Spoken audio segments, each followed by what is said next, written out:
You said you watched all 18 of Wisconsin's threes. What did you learn from that? That they shot it well. Was anything stand out? Yeah. Well, the first one was a miscommunication play. It's one we went over several times in our walkthrough, and a couple days leading into that game. That's the first one. Then the second one, we had a little bit of a short closeout to a guy that had not been shooting the ball well. We talked about him being more of a driver. There were a couple where we did a good job with the game plan. They rose up and hit a contested shot. Hit one in transition.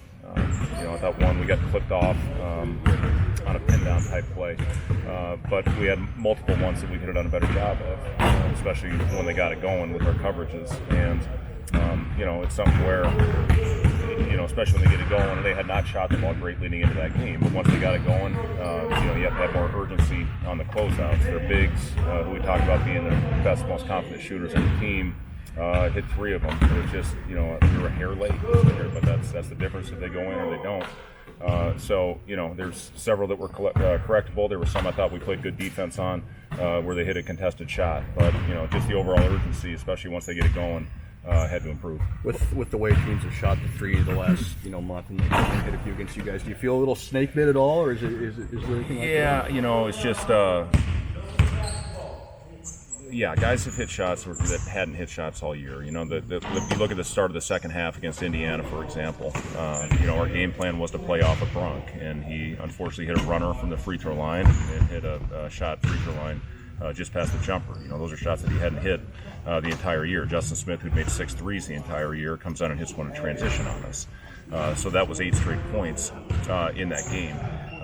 Where teams are getting us is, if we drive it into a pile and we fall down and they have numbers coming down on us, those are the ones we need to do a better job with as far as our shot selection and being selective at the rim, which we did a much better job finishing in the game at Wisconsin. They did not hit many in transition, like I said, just the one.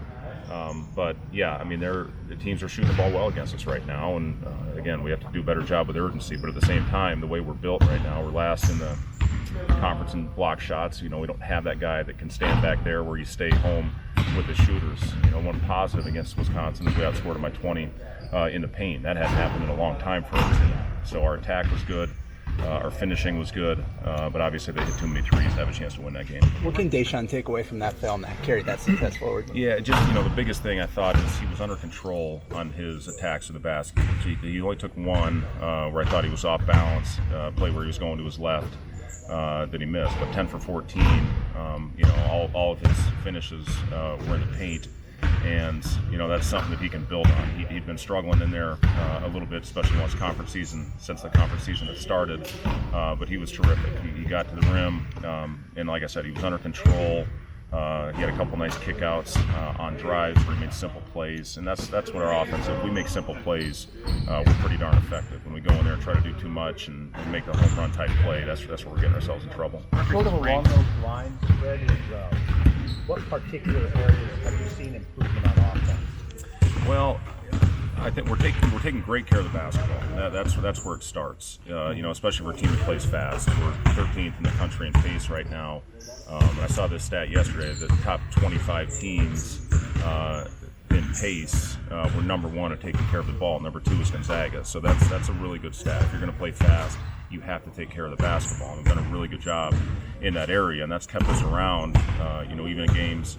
That we've been close, we haven't won, with the exception of the Indiana game. That was the one where we had 5 turnovers, uncharacteristic turnovers, when we cut that thing to 8 and had really good defensive stretch where we couldn't get over the hump because of the turnovers. So, that's been one thing that I've been really pleased with is how we've taken care of the ball and maintained our pace of play. When we had good shots that first half, you looked at Wisconsin, not many teams go into that building and shoot 54% in a half. So I was really pleased with the ball movement, the attack, and, being under control and making simple plays. Second half, especially when you dig yourself a hole, at times human nature to try to get it back all at once. And I thought we had a few possessions, especially when we had something that was working, where we got Kevin on top of the floor, either for shot or to create a long closeout, where he can attack and get to the basket. I was really pleased with how Kevin read that situation and got into the paint. But at times, we do take a rushed one where you need to have a little bit of movement, get the defense shifted into either the pick and roll or the slot attack, the slot ISO. So, the one thing I have been really pleased with, we've maintained our pace of play. Through good times and bad, we have continued to get the ball out. That's how we want to play. It's the style we want to establish long term because I think that gives us the best opportunity to have success. But taking care of the basketball is a huge thing. Kevin said for the first time in like 40 years. What do you make of the way that Coach Peichel built that program and where they're at? Yeah, he's done a phenomenal job. I'm happy for Steve. It obviously takes some time, to build the program to get it to that point. But he did a phenomenal job at Stony Brook. I got to know Steve very well when I was out recruiting the prep schools. I should have bought an apartment out in Tilton, New Hampshire, with as much time as I spent with George Niang out there. But Steve was always a guy that I really enjoyed talking the game with, and to see the way he's built it for his type of players, the style that they play with, their toughness, pounding the ball into the paint, relentless on the glass.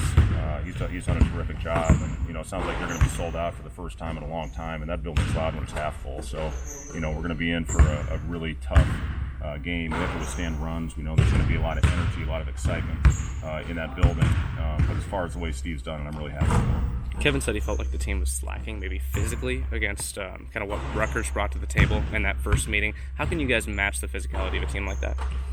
Well, he's right. That's the one game I was really disappointed as far as games in the league. I didn't think defensively we matched their phicality. You have to do that. You have to be ready right from the beginning of the game, which actually we got off to a good start. Didn't finish the half well at all. We had a couple gambles late in the half that gave them a double-digit lead. You just have to, again, you have to bring a physicality to this game, and if you don't, it's going to be a really long night. We have to get back in transition. They're really fast in that building. They pressure, the full court, they press. You just have to be ready for all that. If you're not mentally prepared in this one, stay home. Monte didn't play in the previous game. Is he healthy, or was it your decision? Yeah, he is. He's healthy, and it's just a coach's decision I made. I thought we had a really good rhythm going in that first half, and just flow of the game. Monte's been around a long time. He knows he's got to continue to prepare himself and be ready when his name's called. Coach,